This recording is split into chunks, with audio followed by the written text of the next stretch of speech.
Fogole Ndiaganiao Ndjokondial.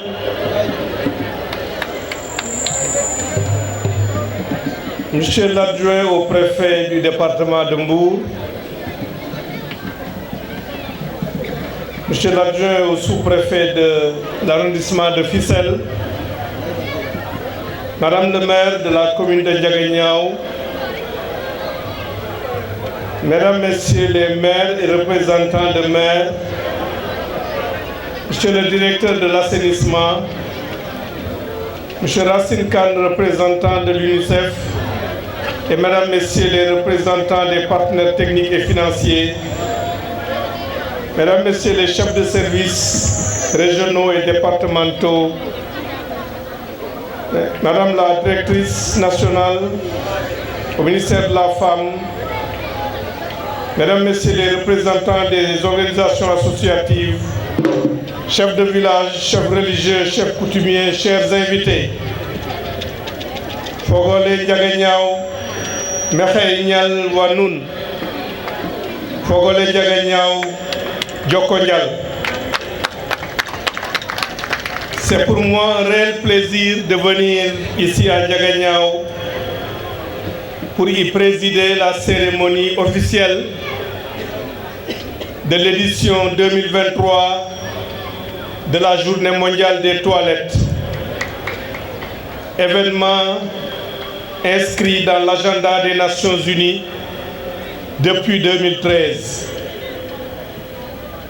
Selon le rapport conjoint OMS-UNICEF 2023, 3,5 milliards de personnes dans le monde vivent sans toilettes adaptées et 419 millions de personnes font encore leurs besoins en plein air. Ce rapport indique également que 2 milliards de personnes, soit un quart de la population mondiale, ne disposent pas à domicile d'une installation de base pour se laver les mains à l'eau et au savon. Par ailleurs, l'Organisation mondiale de la santé révèle dans son rapport de 2022 que dans les pays à revenus faibles ou intermédiaires, 829 millions de personnes meurent chaque année de maladies causées par un manque ou un défaut d'assainissement, d'eau potable et d'hygiène. Cette situation touche encore plus les populations vulnérables, les enfants notamment. Mesdames, Messieurs, au regard de cette situation qui interpelle toute la communauté internationale, ainsi que tous les pays, la Journée mondiale des toilettes constitue un moment fort de plaidoyer en direction des décideurs, des partenaires techniques et financiers, de la société civile et du grand public sur la nécessité de disposer de toilettes décentes afin d'améliorer le cadre de vie et de préserver la santé de tous.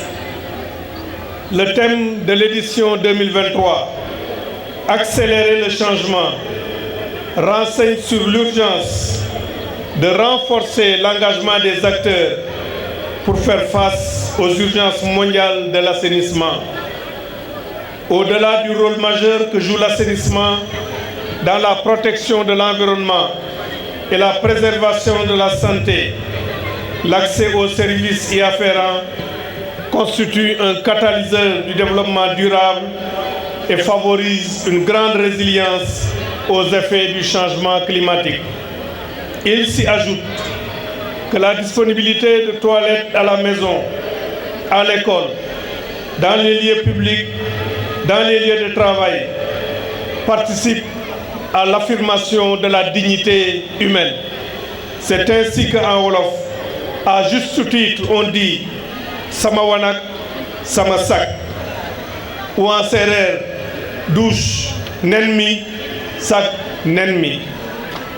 Mesdames, Messieurs, il y a urgence à agir pour un assainissement géré en toute sécurité. Cet assainissement s'impose, d'autant plus qu'une étude a montré que chaque montant investi dans l'assainissement peut rapporter jusqu'à 5 fois plus grâce au recul des maladies, aux gains de productivité et aux emplois créés tout au long de la chaîne de service.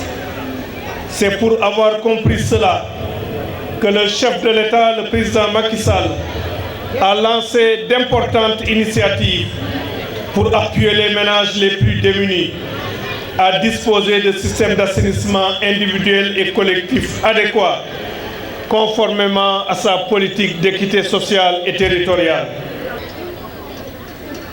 D'ailleurs, les termes consentis par le gouvernement en termes de stratégie, de mobilisation de financement et de réalisation d'ouvrages ont permis, entre 2011 et 2022, de faire progresser le taux d'accès aux services d'assainissement de 63,3% à 88,9% en milieu urbain et de 34,3% à 62,2% en milieu rural, soit des bons significatifs respectifs de 25 points pour le milieu urbain et de 28 points en milieu rural en presque 10 ans.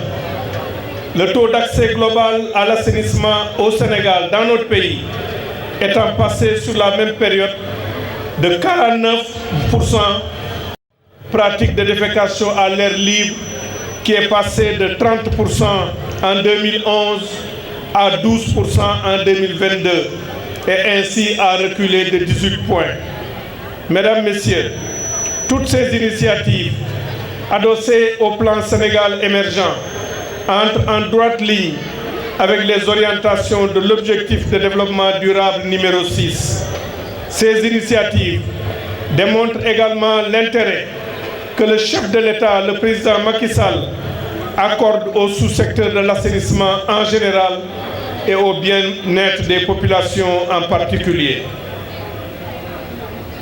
Sa vision et son engagement pour l'assainissement ont porté le Sénégal à la première place en Afrique de l'Ouest et dans le peloton de tête continentale, ce qui a valu à notre pays d'être honoré récemment, notamment le 9 novembre, du prix Country Achieving Award lors de la 7e conférence africaine sur l'assainissement et l'hygiène qui s'est tenue du 4 au 10 novembre en République de Namibie.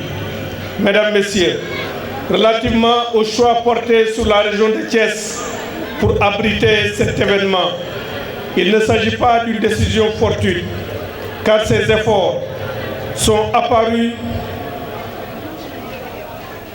les efforts apparus dans le rapport de l'enquête ménage sectorielle 2022 de l'ANSD indiquant un taux régional de défécation à l'île libre de 5,8% contre 18% en 2011. Ces efforts doivent être poursuivis et renforcés jusqu'à l'éradication complète de cette pratique. Pour y arriver, l'État du Sénégal travaille à doter les ménages démunis de la région de Thiès de latrines familiales améliorées. C'est ainsi qu'entre 2021 et 2023, 2425 latrines ont été réalisées dans la région, sans compter les 200 en cours de construction, dont 100 dans la commune de Diaganiao. Vous me permettrez par ailleurs de relever, à côté des efforts de l'État, l'engagement fort appréciable du conseil municipal de Diaganiao, avec sa tête, Madame le maire, Dr Tendeng Sen, de procéder au carrelage de toutes les latrines en cours de construction pour améliorer leur niveau de confort. Madame le maire, je voudrais ici vous féliciter et vous encourager pour votre engagement au service de votre communauté. Mesdames, Messieurs, je voudrais également saisir cette occasion pour remercier les partenaires de votre terroir. Je voudrais féliciter et remercier le maître de cérémonie. Je voudrais aussi féliciter et remercier le groupe théâtral, bien que nous avons fait théâtre pour rax touti, c'est théâtre de rax. Je voulais aussi saluer des frères que j'ai ici dans votre localité, des frères, des amis et des camarades. Je pense notamment à mon grand frère Niadjar Sen, ressortissant de cette localité qui a été président du conseil rural. Je pense à Yannak Sen, je pense à Joseph Diab, l'adjoint au maire ici présent. Je pense bien sûr à Pape Guéry Sen, qui est mon cadet au Britannique militaire de Saint-Louis.